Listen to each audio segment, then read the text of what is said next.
Hello students, how are you? I hope that you all are doing well. In today's class, we will read a very interesting story entitled The Bear Story, written by Axel Munt. This story is about a lady who lived in the manor house on the border of a forest. यह कहानी एक महिला के बारे में है जो जंगल के किनारे सामंत भवन मैनर हाउस में रहती थी।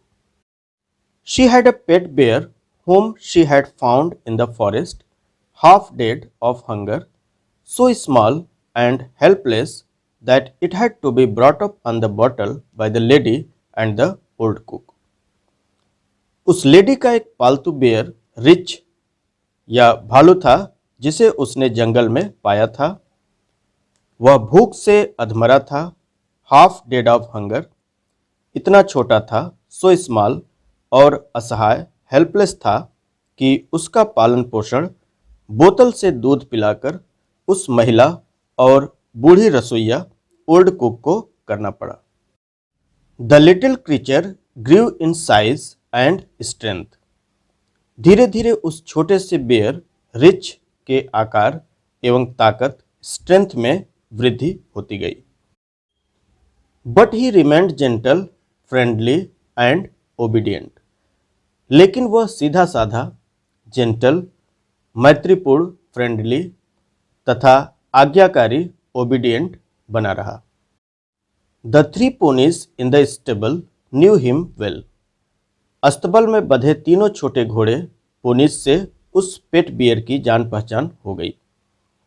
The children used to ride on his back. बच्चे उस पेट बियर पालतू भालू के पीठ पर सवार हो जाया करते थे। The three dogs loved to play games with him and tease him. तीनों डॉग्स भी उस पेट बेयर के साथ खेला करते तथा उसे तंग करते रहते थे।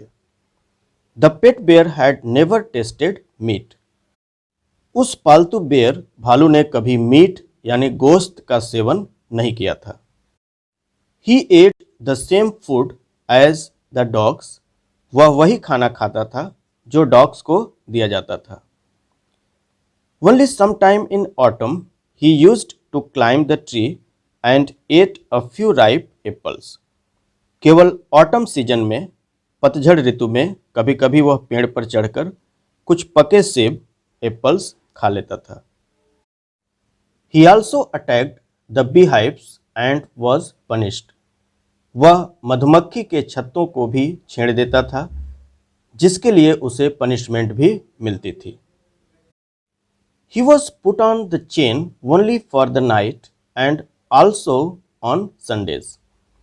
उसे केवल रात को तथा रविवार को ही चेन यानी जंजीर से बांधकर रखा जाता था।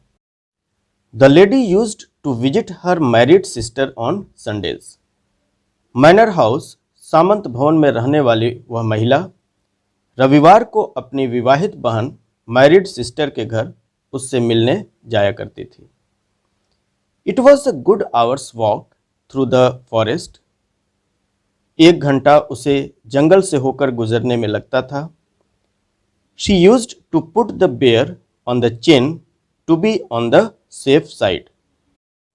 सुरक्षा के लिहाज से वह उस पेट बेयर को जंजीर चेन से बांधकर अपनी बहन से मिलने जाती थी। One Sunday she was half way through the forest when she saw the bear coming at full speed. एक दिन रविवार को जब वह महिला जंगल का आधा रास्ता तय कर चुकी थी तो उसने अपने पेट बेयर पालतू रिच या भालू को तीव्र गति से पास आते देखा। He was panting. वह हाँफ रहा था। The lady got very angry. She was already late for lunch.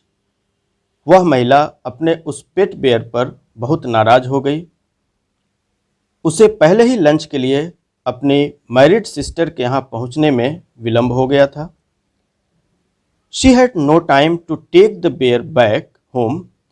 उसके पास इतना समय नहीं था कि वह उस पेट बेयर को वापस घर ले जाए। She threatened to him with her umbrella. उसने उसे अपने अम्ब्रेला से मारने की धमकी दी, but the bear was not ready to go back, लेकिन वह वापस जाने को तैयार न था। In anger she hit him hard with her parasol. Parasol umbrella. क्रोध में उस महिला ने अपनी छतरी से उसे जोर से मार दिया। Then the bear turned round and walked back. उसके बाद वह बेयर उल्टा मुड़ा और वापस लौट गया। The lady came home in the evening. अपनी विवाहित बहन से मिलने के बाद महिला शाम को घर लौटी।